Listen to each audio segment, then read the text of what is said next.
All right. Yeah, I think we'll go ahead and get started. I think that everybody's connected now. Nice to see everyone online, and thanks for joining us. We're really happy to have these two authors with us today. So we're here to celebrate the paperback release of this wonderful book, The Last Taxi Driver by Lee Durkee.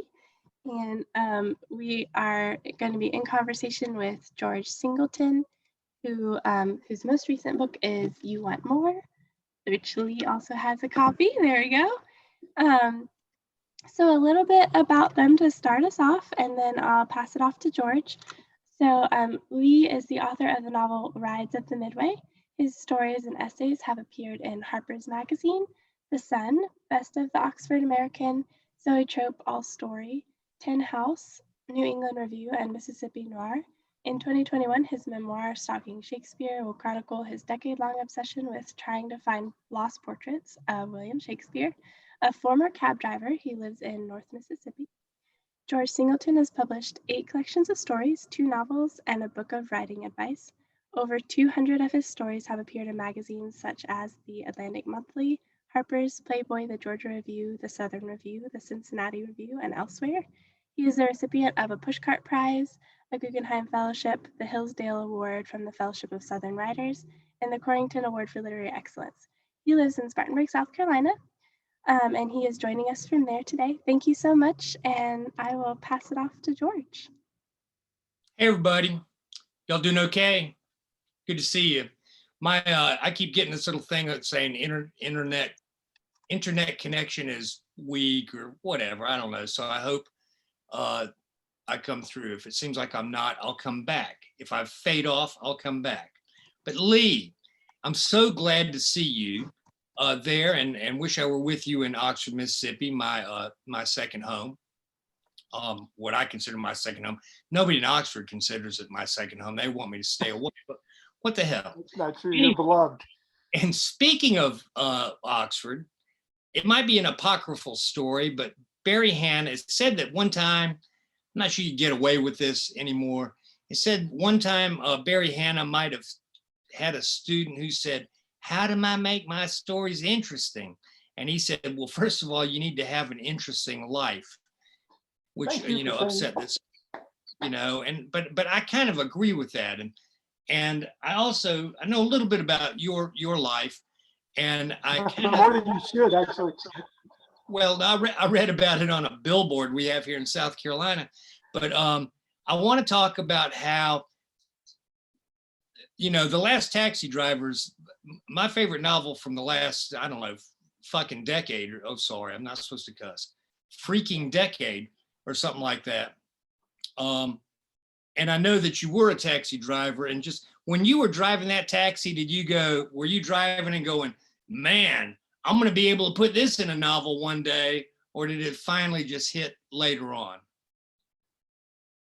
Well, first of all, thanks for doing this, George. I really appreciate it. And thank you as well, Jackie. Thank y'all for having me. Thank you, Hub City Books. When I was driving a cab, I knew that I wanted to remember what was going on for the purpose of writing. But I did not have time because I was working 70-hour weeks, and I would get home and I would make a drink and I would fall asleep. And I don't keep a journal. I don't do anything productive like that. So I was really afraid I was going to forget it all, because for a writer, I don't have a very good memory.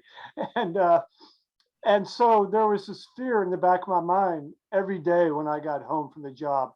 So much strange stuff happened to me. It was bizarre. It was the strangest job I've ever had by a mile.